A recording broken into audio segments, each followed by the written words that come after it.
عزیز ساتھیوں، آج ایک ایسی جنگ کا تذکرہ کیا جائے گا کہ جس میں اپنوں نے اپنوں کو ہی مارا، ایک بھائی نے دوسرے بھائی پر حملہ کیا اور ایک مسلمان کی تلوار نے دوسرے مسلمان کو تحت تیغ کیا۔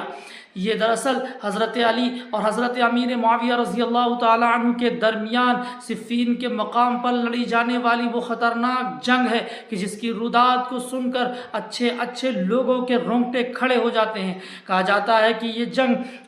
امارات، سیاست اور خلافت کے لیے لڑی گئی تھی، حالانکہ یہ جنگ قاتلین عثمان سے قصاص لینے اور ان کو کیفر کردار تک پہنچانے کی مانگ پر پیدا ہونے والی غلط فہمیوں کی بنیاد پر لڑی گئی تھی۔ حضرت امیر معاویہ جو کہ شام میں تھے، جب ان کو یہ خبر ملی کہ نعوذ باللہ حضرت عثمان غنی کو شہید کر دیا گیا ہے اور ان کے قاتلین سے ابھی تک قصاص بھی نہیں لیا گیا ہے اور حضرت علی رضی اللہ تعالی عنہ خلیفہ بننے کے لیے تیار ہے، تو حضرت امیر معاویہ اور ان کے چاہنے والوں نے حضرت علی رضی اللہ تعالی عنہ کے خلاف مورچہ کھول دیا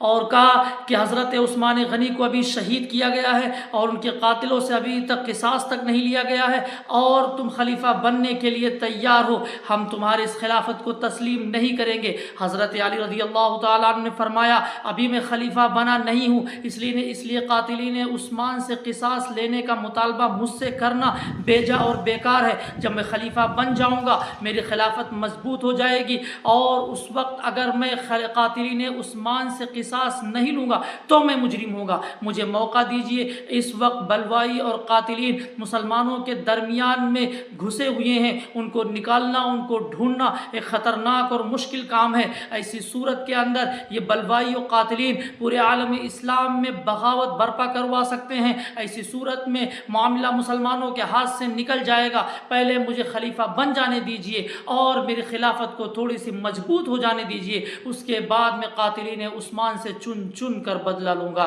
لیکن حضرت امیر معاویہ اور ان کے چاہنے والوں نے ماننے سے انکار کر دیا۔ معاملہ بہت زیادہ بڑھ گیا۔ کسی طرح حضرت علی رضی اللہ تعالیٰ عنہ خلیفہ بن گئے اور لوگوں سے اپنی خلافت کی بیعت لینے لگے، لیکن حضرت امیر معاویہ اور ان کے چاہنے والے اہل شام نے حضرت علی رضی اللہ تعالیٰ عنہ کے ہاتھ پر بیعت کرنے سے انکار کر دیا۔ اب معاملہ اور زیادہ بگڑ گیا۔ فوراً حضرت علی نے خط لکھا اور حضرت امیر معاویہ سے کہا کہ فوراً تم اس وقت شام کی گورنری سے معزول ہو جاؤ، چونکہ تم شام کی گورنری پر جو تھے وہ اسلامی حکومت کی جانب سے تھے اور اس وقت عالم اسلام کا خلیفہ میں ہوں۔ میں تمہیں حکم دیتا ہوں کہ تم فوراً شام کے گورنری سے دستبردار ہو جاؤ۔ حضرت امیر معاویہ رضی اللہ تعالیٰ عنہ کو جب یہ خبر ملی تو انہوں نے کہا کہ ہمارے رشتہ دار حضرت عثمان غنی کو شہید کر دیا گیا، ان کے قاتلوں سے قصاص یعنی بدلہ بھی نہیں لیا گیا اور اوپر سے مجھے معزول کیا جا رہا ہے، میں کبھی بھی دستبردار نہیں ہوں گا اپنی گورنری سے۔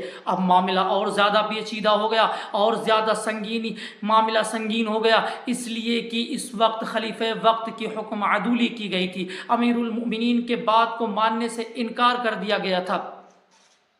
فوراً حضرت علی نے ایک لشکر کو تشکیل دیا اور شام کی سرحد کے مقام پر واقع صفین کی جگہ پر جا کر کے اپنے لشکر کو روکا۔ حضرت امیر معاویہ کو جب پتہ چلا کہ صفین کے مقام پر حضرت علی نے لشکر کشی کر رکھی ہے، انہوں نے بھی اپنے تمام لشکر کو لے کر کے صفین کے مقام پر پہنچ گئے۔ اب دونوں لشکر آمنے سامنے ہیں، دونوں طرف بڑے بڑے صحابہ اکرام موجود ہیں، اجلے صحابہ اکرام ان کے درمیان بیٹھے ہوئے ہیں اور وہ لوگ چاہ رہے ہیں کسی طرح یہ جنگ نہ ہو، آپس کے اندر صلح ہو جائے، کیونکہ یہ دونوں کے دونوں لوگ اپنے ہیں، اگر خون بہے گا تو اپنوں کا خون بہے گا۔ ان لوگوں نے خط و کتابت کے ذریعہ، مراسلات کے ذریعہ، پیغام رسانی کے ذریعہ معاملے کو سلجھانے کی کوشش کی، صلح کرنے کی کوشش کی۔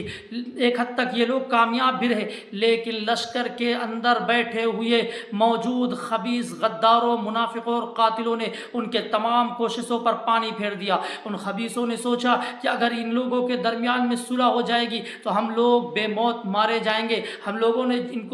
ان کے خلاف جو سازشیں کی ہیں ان کا بھی پردہ فاش ہو جائے گا اور ہم لوگوں کی گردن زدنی کر دی جائے گی۔ ان خبیثوں نے ایک دن یہ پلان بنایا کہ جب دونوں لشکر کے سپاہی رات میں سو جائیں تو ہم لوگ دونوں لشکروں میں گھس جائیں اور ایک دوسرے پر حملہ کر دیں۔ ان کے سپاہی جب اٹھیں گے تو وہ معاملے کو سمجھ نہیں پائیں گے، وہ یہی سمجھیں گے کہ مخالف لشکر کی جانب سے ہم پر حملہ کر دیا گیا ہے، وہ ایک دوسرے پر ٹوٹ پڑیں گے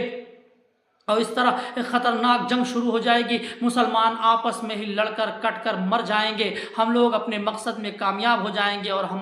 ہماری جان بھی بچ جائے گی۔ ایسی صورت کے اندر ان لوگوں نے پلاننگ بنائی اور ان خبیثوں نے اسے انجام بھی دیا۔ ایسا ہی کیا ان خبیثوں نے، جس کی پاداش میں اتنی خطرناک جنگ ہوئی کہ کئی ہزار مسلمان دونوں طرف سے، اس میں اجلے صحابہ کرام اور بڑے بڑے تابعین تھے، سب شہید ہو گئے۔ اس کی رودات سن کر واقعتاً اچھوں کے کلیجے منہ کو آ جاتے ہیں۔ آپ حضرات کو معلوم ہے کہ اس جنگ کا نام کیا ہے، اس جنگ کو کیا کہتے ہیں؟ تو میں آپ کو بتاتا چلوں کہ اس جنگ کو جنگ صفین